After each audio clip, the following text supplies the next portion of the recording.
तो किडनी के आसनों में चर्चा करेंगे।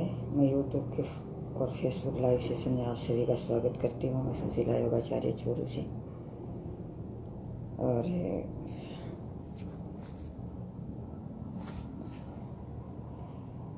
मतलब अनुलोम विलोम और कपालभाति मैंने अपने पहले वीडियो में डाल चुकी हूँ। अब मैं और कई आसन जो आपके समक्ष प्रस्तुत करना चाहती हूँ, देखिएगा। जैसे दोनों पैर सीधे, अग्नि चंद्रासन बोलते हैं वैसे, दोनों पैर सीधे, कमर गर्दन सीधी। फिर इस एक दाएं पैर को और इधर साइड में रखेंगे, इस पैर के बाएं पैर के घुटने के पास में रखेंगे और बायां हाथ है वो इस तरह रखेंगे और दायां हाथ पीछे। कुछ देर श्वास लें, छोड़ें, रोक करके रखें। इस प्रकार से करें।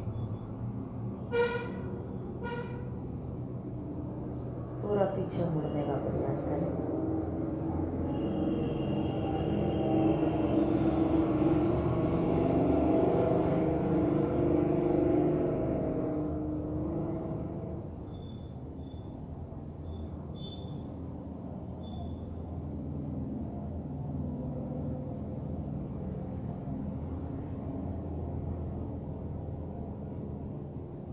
साथ साथ में कपालभाति भी कर सकते हैं।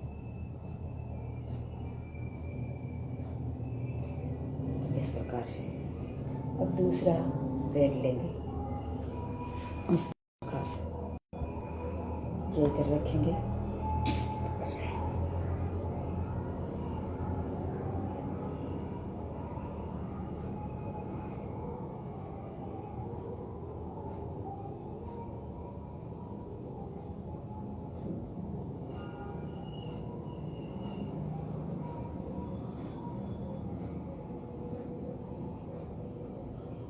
इस प्रकार से फिर दूसरा आसन करेंगे हम, नौकासन। दोनों पैर सीधे, कमर गर्दन सीधी, दोनों पैरों को ऊपर उठाएंगे और हाथों को दोनों को ऊपर उठाएंगे। श्वास भरते इस प्रकार से।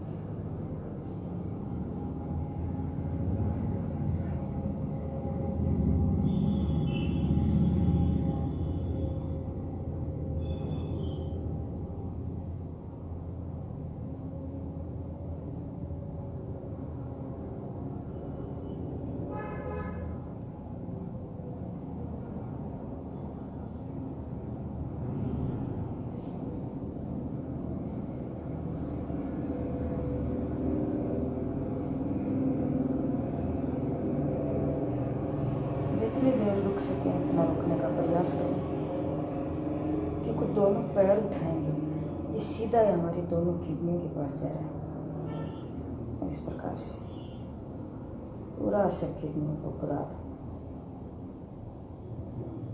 जितना रुक सकते हैं उतना रुकें। फिर वापस अपनी कमर गर्दन सीधी, सीधा आने का प्रयास करें।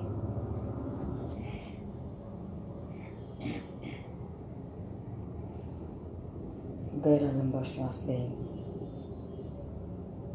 गहरा लंबा श्वास छोड़ें। कुछ टाइम के लिए विश्राम।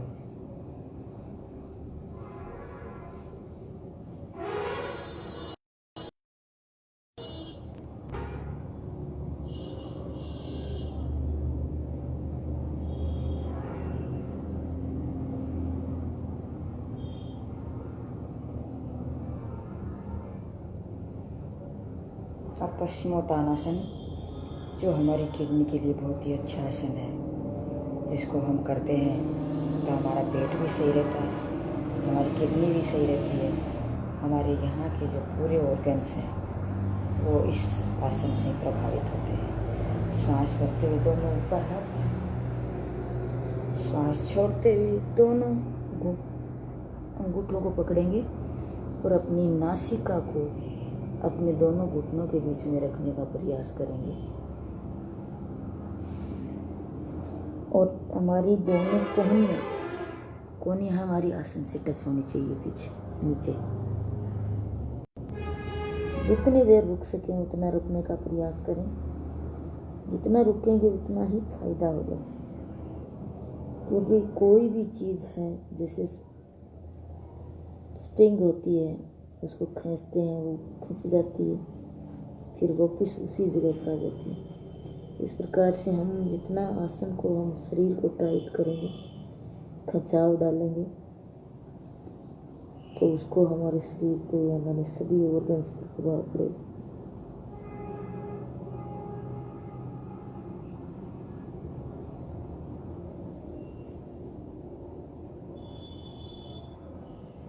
श्वास भरते हुए वापस, श्वास छोड़ते हुए वापस लाएंगे। एक बार फिर करेंगे। श्वास भरते हुए ऊपर, श्वास छोड़ते हुए अपने अंगूठों को पकड़ेंगे, नासिका को अपनी घुटनों के लगाने का प्रयास। कोहनियाँ आसन से टच रहेंगी। पूरा शरीर अपना झुकने का प्रयास करें, ज़बरदस्ती नहीं करें। जिसके किसी की दिक्कत हो रही है वो ज़्यादा न झुके, और जिसके डिस्क स्लिप की प्रॉब्लम है वो आगे न झुके। इसके लिए एक नुकसान की बात हो सकती है।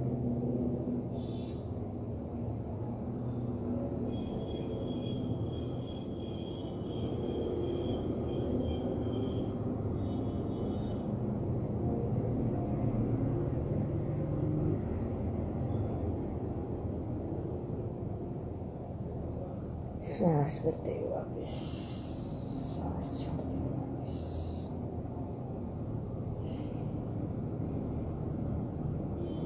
गहरा लंबा श्वास लेंगे, गहरा लंबा श्वास छोड़ेंगे। गहरा लंबा श्वास लेंगे, गहरा लंबा श्वास छोड़ेंगे।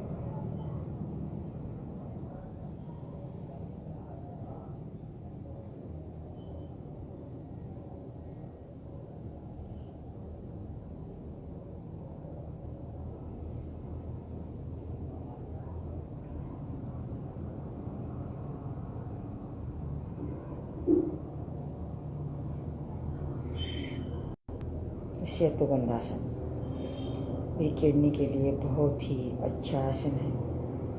जिस प्रकार से हम सेतु की तरफ बनते हैं, जैसे सेतु बनाया हुआ होता है ना, उस प्रकार से। तो हम अपनी मैट पर सीधा सोएंगे,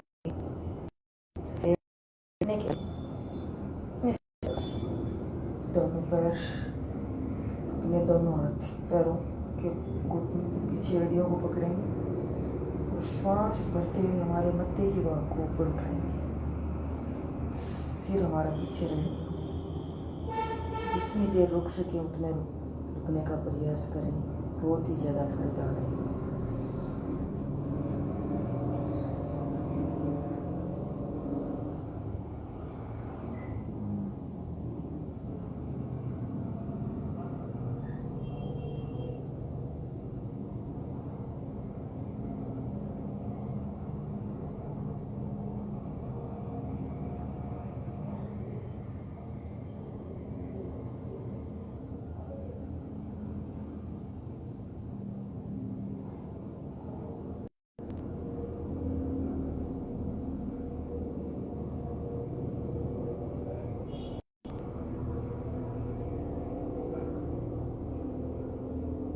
श्वास छोड़ते हैं वापस। जब समस्या पैदा हो जाती है तो एक बार फिर से वापस करेंगे। एक बार जैसे दिक्कत होती है तो नीचे आएंगे, फिर वापस करेंगे।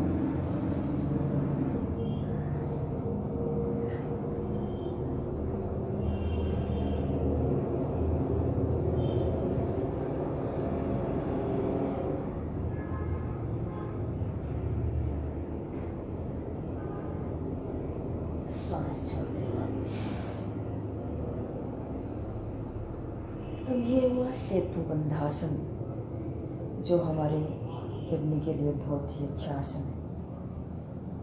ये यहाँ पूर्ण रूप से जो यहाँ किडनी यहाँ पीछे की तरफ होती है हमारे, ये आगे जैसे आते हैं, इस आंतों से पीछे की तरफ किडनी होती है, उस पर बहुत अच्छा प्रभाव पड़ता है इस आसन से। अब हम करेंगे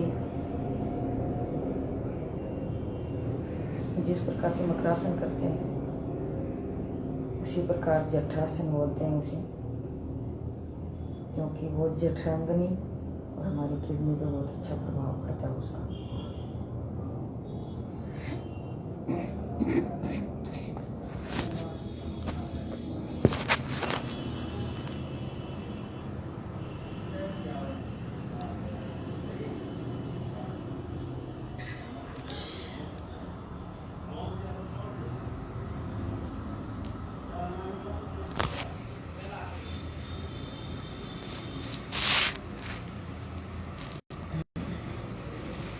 और देखो सीधा लेंगे,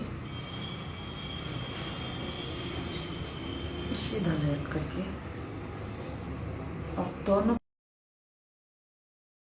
पर को शिवर करें। इस तरह से दोनों हाथ सही इस तरह से, और फिर ला करके सांस छोड़ते हुए ऊपर रखेंगे। गर्दन दूसरी साइड, घुटने दूसरी साइड, श्वास भरते हुए वापिस ऊपर रहेंगे। ये हमारे पंजे ऊपर रहेंगे, नीचे हमारे फर्श से टच नहीं होना चाहिए। रुकिए ऐसे,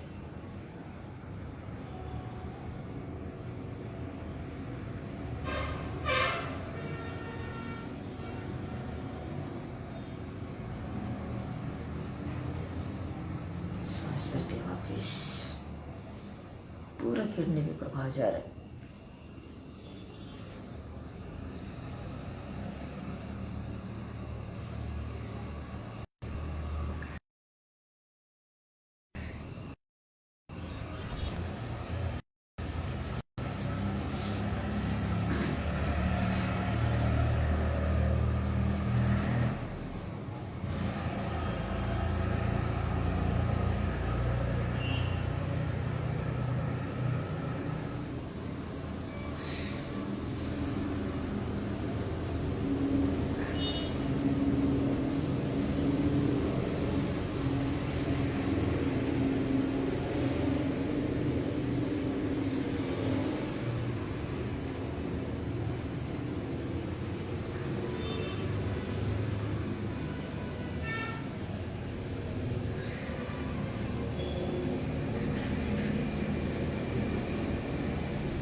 इस प्रकार से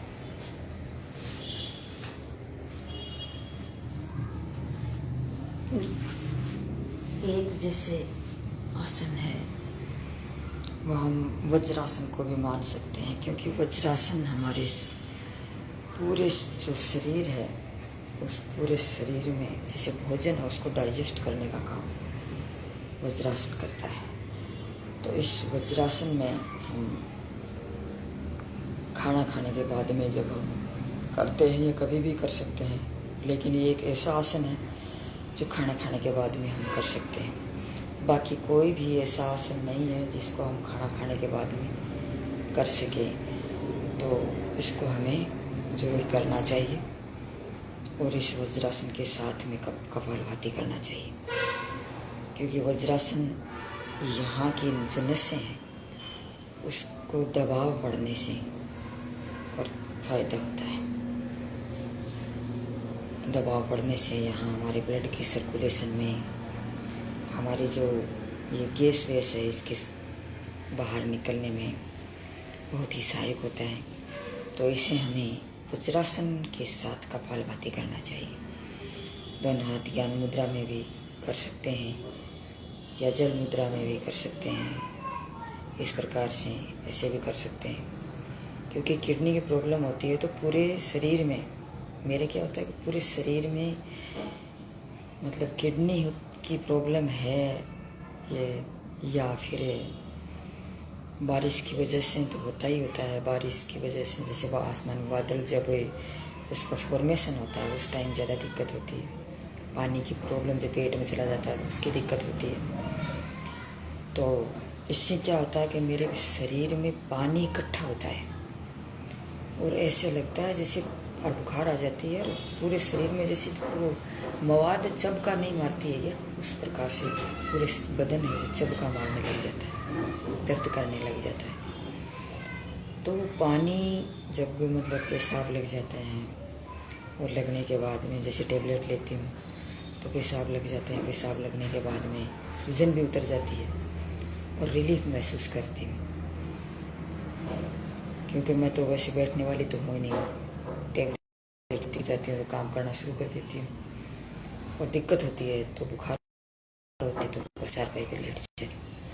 इस प्रकार से कोई प्रॉब्लम चल रही है। तो ये मानसून का, पानी का, नाइट्रोजन का शरीर में ज़्यादा बढ़ने का, या पानी शरीर में इकट्ठा हो जाने का, या नाक बंद हो जाती है कि नाक का, आँख कान का, नाक का, आँख का, कान का, गले का, यहाँ से एलर्जी से संबंधित है तो एलर्जी भी है मेरी, मौसम से एलर्जी है। तो जो आँखों से पानी हमेशा निकलना होता है, जो वो आँखों से वैसे नहीं निकलता है तो वो नाक के माध्यम से वो बाहर निकलता है। तो जब एलर्जी होती है तो नाक के छिद्र बंद हो जाते हैं, तो वो पानी बाहर तो निकलता नहीं है, शरीर के अंदर इकट्ठा हो जाता है। इस प्रकार से मैंने ये एक खोज निकाली है, एक अनुभव किया है, महसूस किया है कि मेरे शरीर में इस प्रकार से प्रॉब्लम होती है। तो इसमें एलर्जी बहुत ही ज़्यादा दिखाई देती है और फिर धीरे धीरे क्या है कि वो ज़्यादा पानी इकट्ठा हो जाता है तो उसके दाफड़ वगैरह, शरीर में दाफड़ वगैरह, चकत्ते वगैरह बाहर निकलने लग जाते हैं और पेन होना शुरू हो जाता है। इस प्रकार से ये प्रॉब्लम ज़्यादा बढ़ती है। तो इसका डायग्नोसिस अभी तक पूरा नहीं हो पाया है। इस एलर्जी से गठिया बना है या फिर और कुछ है, क्योंकि एलर्जी है, इसमें पानी शरीर में इकट्ठा होगा, किडनी पे प्रभाव होगा, सब प्रकार के अंगों पे भी प्रभाव होगा, पाचन पे भी प्रभाव पड़ता है, तो सारे अंग ही प्रभावित होते हैं। ये तो मैं मानो कि मतलब इस शरीर को योग के माध्यम से और मेरी इस पॉजिटिव थॉट के माध्यम से इस शरीर को इतना बनाए रखा नहीं, आज की कब की मैं इस दुनिया से चली जाती, लेकिन इसको मेंटेन कर रखा है। इस योग का मानो, योग के बाद में पहले तो गला भी मेरा बहुत ज़्यादा ख़राब रहता था, इस गले को मैंने ठीक किया है, मेरी सिंगिंग भी अच्छी होने लग गई है और जो चीज़ मैं योग के लिए करती हूँ वो सिंगिंग में भी काम आती है, इसलिए मेरी सिंगिंग भी आज गायकी भी अच्छी होने लग गई है। तो सभी ये ठीक होने लग गई है। ये मेरी मेहनत का, मेरी परिश्रम का फल है, ये सभी हो रहा है। बाकी कोई बचने के चांस नहीं थे। आज शरीर हेल्दी भी लग रहा है और कोई प्रॉब्लम जो होती है तो वो थोड़ी टाइम के लिए होती है, उसको मेंटेन भी कर लेती हूँ। कभी कभार टेबलेट भी लेनी पड़ जाती है। इंजेक्शन है, मैं इंजेक्शन भी लगवाती थी पहले, आज इंजेक्शन को भी लगाए हुए 7 महीने होने जा रहे हैं। तो बहुत कुछ मेंटेन किया है। हालांकि हो सकता है बारिश का टाइम आ रहा है, उसमें लगवाना भी पड़ सकता है, लेकिन मेंटेन कर रही हूँ। जितना हो रहा है उतना मेंटेन करने का प्रयास कर रही हूँ। अब ये कपालभाति इस प्रकार से करें।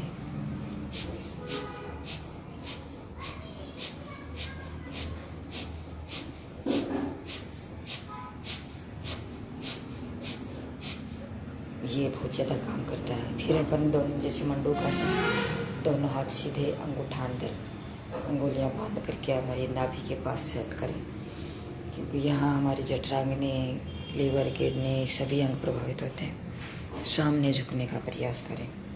से आपको दिखाई नहीं दे रहा है तो इसलिए इस प्रकार से कर लें।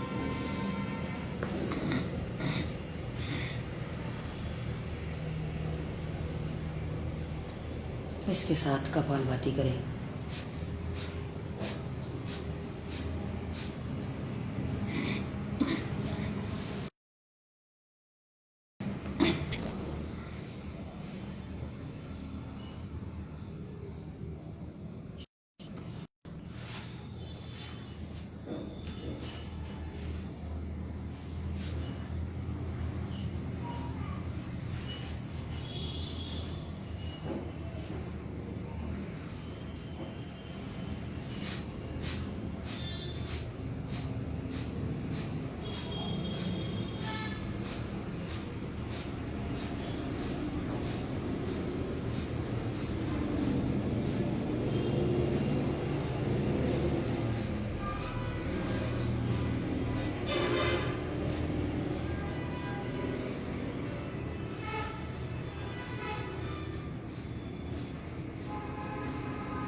इस प्रकार से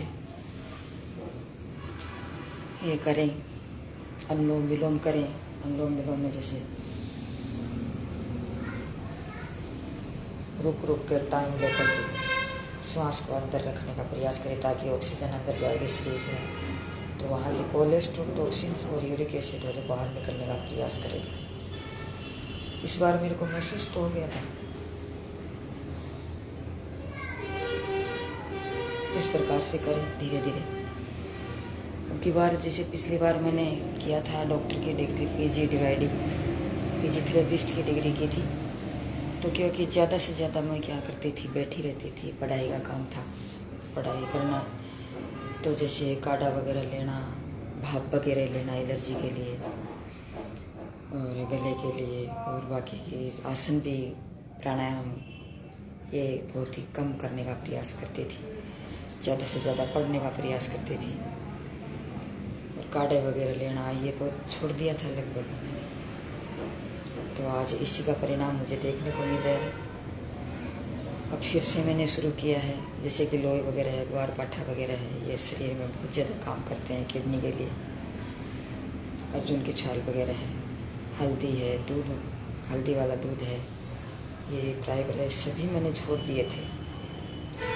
अब मैंने सब वापस शुरू किए हैं तो रिजल्ट मिलने शुरू हो गए हैं। जैसे पेशाब में वो जो तेलीय पदार्थ है, जो यूरिक एसिड है, जो यूरिया है, वो बीच में बंद हो गया था आना, वो अभी फिर से निकलना शुरू हुआ है।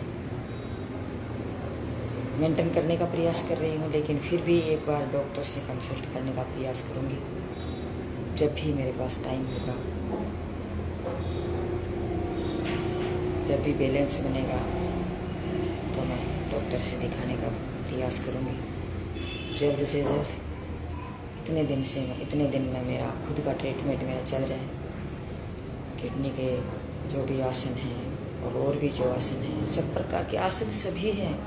जैसे 84 लाख आसन बताते हैं, जिसमें 84 आसन ऐसे हैं जो हमेशा अपने के होते हैं। ज़्यादा से ज़्यादा मैं आसन करने का प्रयास करती हूँ।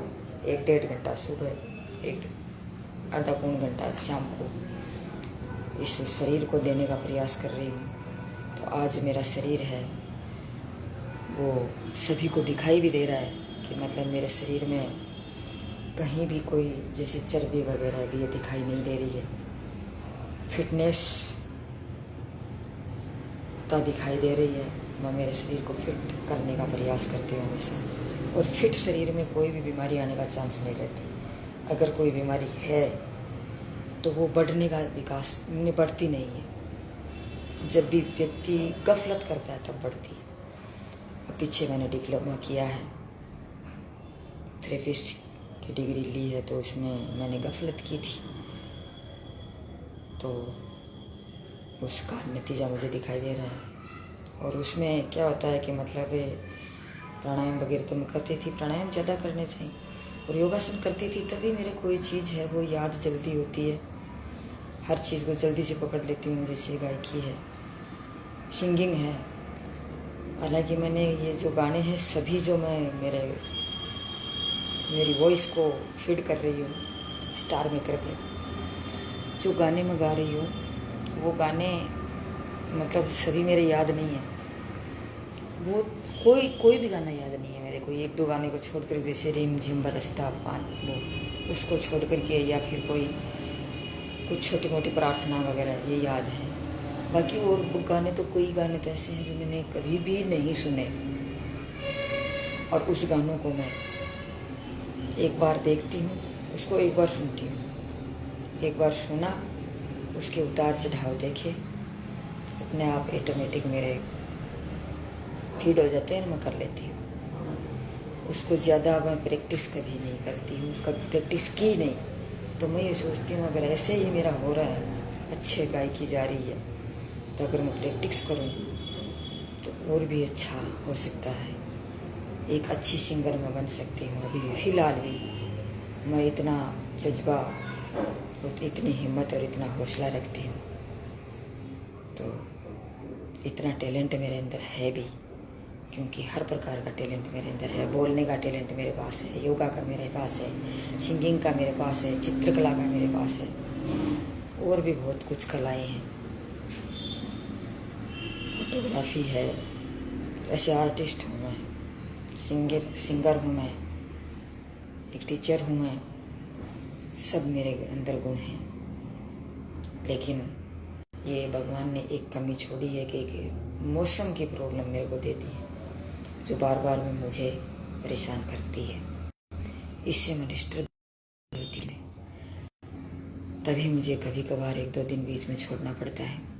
बाकी मैं इतने जल्दी से तो हारने वाली नहीं हूँ, लेकिन फिर भी हिम्मत है, हिम्मत रखती हूँ। आगे बढ़ूँगी, आगे बढ़ती जाऊँगी, कभी हारूँगी नहीं। Thank you. जय हिंद, जय भारत।